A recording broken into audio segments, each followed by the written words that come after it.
सो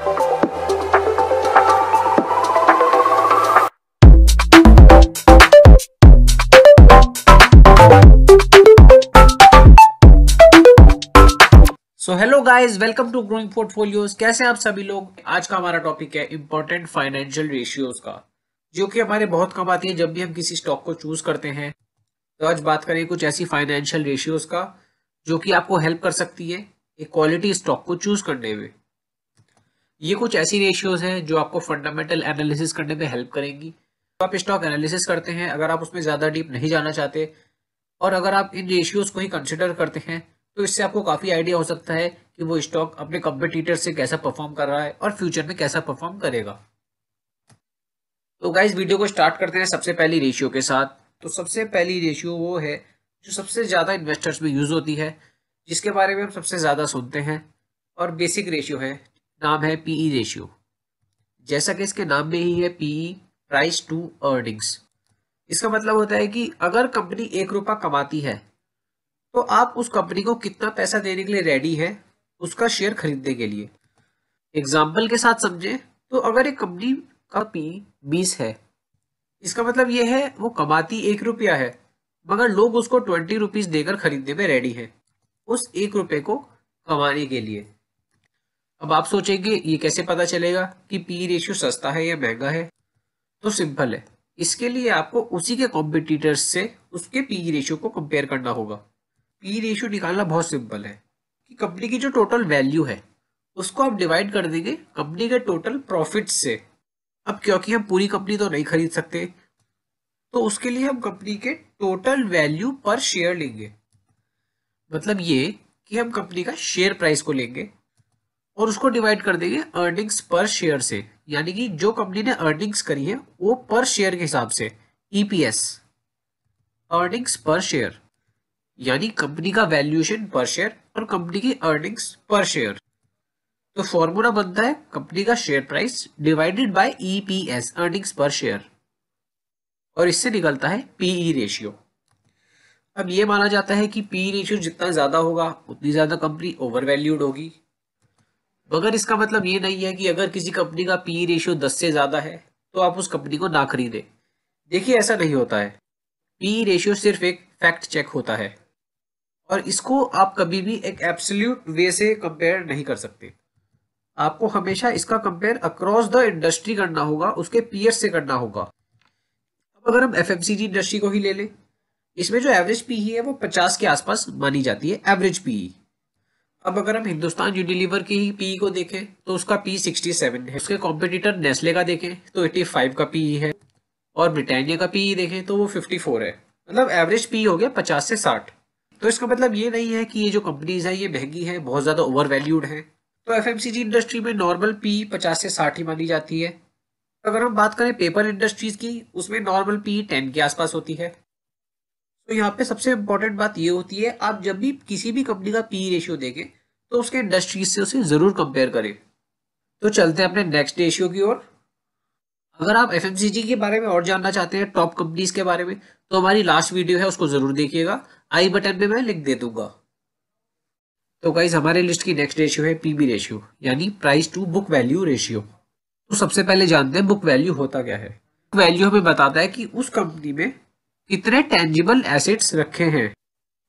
tangible assets वो assets होते हैं जो हम फिजिकल टच कर सकते हैं, जैसे कि land, building, machinery, computers, instruments etcetera. तो एग्जाम्पल से समझते हैं। मान लीजिए किसी एक शेयर की प्राइस है 10 रुपीज और बुक वैल्यू है 20 रुपए। इसका मतलब ये हुआ कि उस 10 रुपए के शेयर के पीछे 20 रुपए के टेंजिबल एसेट्स रखे हुए हैं। तो ये तो हुई बुक वैल्यू। अब हम बात करते हैं प्राइस टू बुक वैल्यू क्या होता है। तो अगर अब मुझे वो 20 रुपए के टेंजिबल एसेट चाहिए तो मुझे उस कंपनी का एक शेयर बाई करना होगा जो कि है 10 रुपीज का। मतलब ये कि वो 20 रुपए का एसेट लेने के लिए मैं उस कंपनी को 10 रुपीज पे करूंगा, 0.5% पे कर रहा हूं। तो वही 0.5 हुआ price to book value. Price to book value ratio हुआ मार्केट प्राइस पर शेयर अपॉन बुक वैल्यू पर शेयर, यानी कि कंपनी का जो मार्केट प्राइस चल रहा है पर शेयर का अपॉन उसकी बुक वैल्यू पर शेयर। तो सिंपल टर्म्स में तो बुक वैल्यू हमें बताता है कि एक कंपनी अगर अपना सारा बिजनेस बंद कर दे, अपनी सारी लाइबिलिटीज को पे ऑफ कर दे, अपने सारे एसेट्स को बेच दे, तो कंपनी का जो पर शेयर वैल्यू होगा वो कितना होगा, उसी को हम बुक वैल्यू कहते हैं। और जो स्ट्रॉन्ग इन्वेस्टर्स होते हैं वो ये देखते हैं कि पीबी रेशियो जितना ज्यादा से ज्यादा कम हो उतनी कंपनी स्ट्रांग होगी। मगर यहाँ पे एक पॉइंट ये आता है, सिर्फ पीबी रेशियो को देखना ठीक नहीं है किसी कंपनी का स्टॉक एनालिसिस करते वक्त। सिर्फ पीबी रेशियो नहीं बता सकती कि कोई कंपनी, कोई स्टॉक फंडामेंटली स्ट्रांग है या नहीं। उसके लिए आपको बाकी और भी कई सारे पैरामीटर्स को कंसिडर करना होगा। पीई रेशियो को भी आपको इंडस्ट्री टू इंडस्ट्री कंपेयर करना होगा। ये भी पीई रेशियो की तरह एक फैक्ट चेक है। सो यू कैन नॉट जज a company by just looking at its PB value. तो हमारे लिस्ट की नेक्स्ट रेशियो है डेब्ट टू इक्विटी रेशियो। तो गाइस डेब्ट टू इक्विटी रेशियो हमें बताती है कि कंपनी की सॉल्वेंसी कितनी है। तो ये रेशियो एक सबसे इंपॉर्टेंट रेशियोज में से आती है, क्योंकि जब भी आप किसी कंपनी में अपना पैसा इन्वेस्ट करते हैं, आप सबसे पहले तो ये देखते हैं वो पैसा बढ़े या ना बढ़े, सबसे पहला पैसा सेफ रहना चाहिए। हमारा प्रिंसिपल अमाउंट जो हमने लगाया है कंपनी में, इन्वेस्ट किया है, वो हमारा सेफ रहे, हमारा पैसा जीरो ना हो जाए। जीरो से मतलब कंपनी बैंकरप्टेड ना हो जाए। अब बैंकरप्ट कंपनी कब होगी? जब कंपनी पे कर्जा ज्यादा होगा। अब इसी के लिए ये रेशियो आती है उस काम में। कंपनी की अगर हमें शॉर्ट टर्म और लॉन्ग टर्म फाइनेंशियल पोजीशन पता करनी है तो उसके लिए काम में आती है सॉल्वेंसी रेशियो। तो डेब्ट टू इक्विटी रेशियो का फॉर्मूला है टोटल डेब्ट अपॉन टोटल इक्विटी, यानी कि कंपनी के पास टोटल कर्जा अपॉन उसकी जो टोटल शेयर होल्डिंग है, टोटल इक्विटी है। अब टोटल डेब्ट में आता है उसका long term plus short term डेब्ट। अब मान लीजिए किसी कंपनी में कर्जा है 250 करोड़ का और कंपनी की वैल्यू है 200 करोड़ की। कंपनी का जो डेब्ट टू इक्विटी रेशियो निकल के आया वो आया 1.25। तो क्या ये रेशियो कंफर्टेबल है कंपनी के लिए या अनकंफर्टेबल है? तो इसके लिए कुछ पैरामीटर्स हैं जो हमें जानने होंगे। तो आइडियली जो डेब्ट टू इक्विटी रेशियो है वो लेस देन 1 होनी चाहिए। अब ऐसा क्यों? क्योंकि अगर कोई कंपनी पूरी बैंकरप्ट हो भी जाए तो कंपनी के पास एक्चुअल में उतना अमाउंट होगा उस डेब्ट को पे करने के लिए। वो अपने सारे एसेट्स को बेच देगी, वो अपनी पूरी कंपनी को बेच देगी, तब उसका डेब्ट पूरा कंप्लीट कवर हो जाएगा।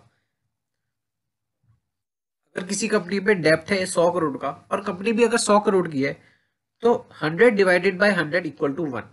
दैट मीन्स कंपनी अपना पूरा पैसा अपनी पूरी कंपनी को सेल आउट करके रिकवर कर लेगी।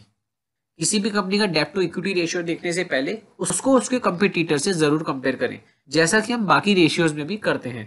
कुछ हायर डेब्ट टू इक्विटी कंपनीज की बात करें तो उसमें आता है पावर कंपनीज, बैंक्स एक्सेट्रा। ऐसी कंपनीज का आपको डेब्ट टू इक्विटी जनरली हाई मिलता है क्योंकि ये हाई एसेट्स वैल्यू कंपनी है। लोअर डेब्ट टू इक्विटी कंपनीज की कुछ बात करें तो उसमें आता है सॉफ्टवेयर कंपनीज, आईटी कंपनीज, कुछ रिटेल कंपनीज एक्सेट्रा। तो चलिए गाइस बात करते हैं अपनी फोर्थ रेशियो की, जिसका नाम है डिविडेंड यील्ड रेशियो। सबसे पहले स्टार्ट करते हैं एक एग्जांपल के साथ। मान लीजिए 1 साल पहले आपने कंपनी में इन्वेस्ट किया जिसका प्राइस था 100 रुपये। 1 साल बाद हम देखते हैं उसी शेयर का प्राइस एज इट इज है 100 रुपये।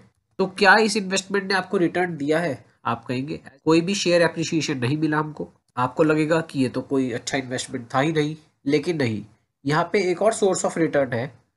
किसी भी स्टॉक में अगर आप इन्वेस्ट करते हैं उसको बोला जाता है डिविडेंड। जो डिविडेंड इनकम होती है वो हर इन्वेस्टर को कंपनी से डायरेक्टली मिलती है, जो कि कंपनी हर इन्वेस्टर को अपने नेट प्रॉफिट में से एक हिस्से में देती है। मान लेते हैं किसी कंपनी को 100 रुपीज का नेट प्रॉफिट हुआ, उसमें से कंपनी सोचती है कि 60 रुपये तो वो आगे अपने एक्सपेंशन के लिए रखेगी, जिसको वो आगे अपनी ही कंपनी में दोबारा इन्वेस्ट कर देगी, और बचे हुए 40 रुपये को वो अपने शेयर होल्डर्स में डिस्ट्रीब्यूट कर देगी as a source of dividend. यानी हर शेयर होल्डर को 40 पैसे का डिविडेंड मिलता है। डिविडेंड हुआ हमारा जो शेयर एप्रिसिएशन था उस पर एक सेकेंड सोर्स ऑफ इनकम। अब यहाँ पे शेयर एप्रिसिएशन तो हुआ ही नहीं, यहाँ पे हमारा सिर्फ सोर्स ऑफ इनकम बनता है डिविडेंड से। तो डिविडेंड यील्ड एक ऐसा रेशियो होता है जो हमको बताता है किसी स्टॉक ने पास्ट टाइम में कितना डिविडेंड दिया है। डिविडेंड यील्ड हमको बताता है कि कंपनी ने किसी शेयर प्राइस के ऊपर कितना डिविडेंड दिया है। ये जितना ज़्यादा होगा उतना ही डिविडेंड इनकम आपको ज़्यादा मिलेगा। तो जब भी आप किसी भी कंपनी में अपना नेट इनकम कैलकुलेट करें उससे पहले अपना डिविडेंड इनकम ज़रूर चेक करें। कुछ हाई डिविडेंड पेइंग स्टॉक्स की बात करें तो उसमें आता है एनटीपीसी, कोल इंडिया, वेदांता, आईटीसी जैसे स्टॉक्स। इनके अलावा कुछ ऐसी पीएसयूज भी हैं जो बहुत अच्छा डिविडेंड देते हैं। तो जब भी आप एक स्टेबल इनकम के बारे में सोच रहे हो तो डिविडेंड इनकम को जरूर चेकआउट करें। तो गाइज हमारे लिस्ट की लास्ट रेशियो है आरओई यानी return on equity ratio. Return on equity में बताता है कि किसी भी इक्विटी इन्वेस्टमेंट पे किसी स्टॉक ने कितना परसेंट रिटर्न जनरेट करके दिया है। अगर इसके फॉर्मूले की बात करें तो वो होता है ROE equals to net income upon total equity. ROE किसी भी कंपनी के लिए एक बहुत इंपॉर्टेंट रेशियो है और वो ये भी बताता है कि किसी भी कंपनी ने और उसके मैनेजमेंट ने उसकी इक्विटी कैपिटल पे कितना एफिशिएंटली रिटर्न निकाल कर दिया। क्योंकि हो सकता है कोई कंपनी आपको 500 रुपये यूज़ करके उस पर सिर्फ 50 रुपये रिटर्न कमा कर दे और वहीं दूसरी कंपनी आपको 200 रुपये पे 50 रुपये कमा कर दे।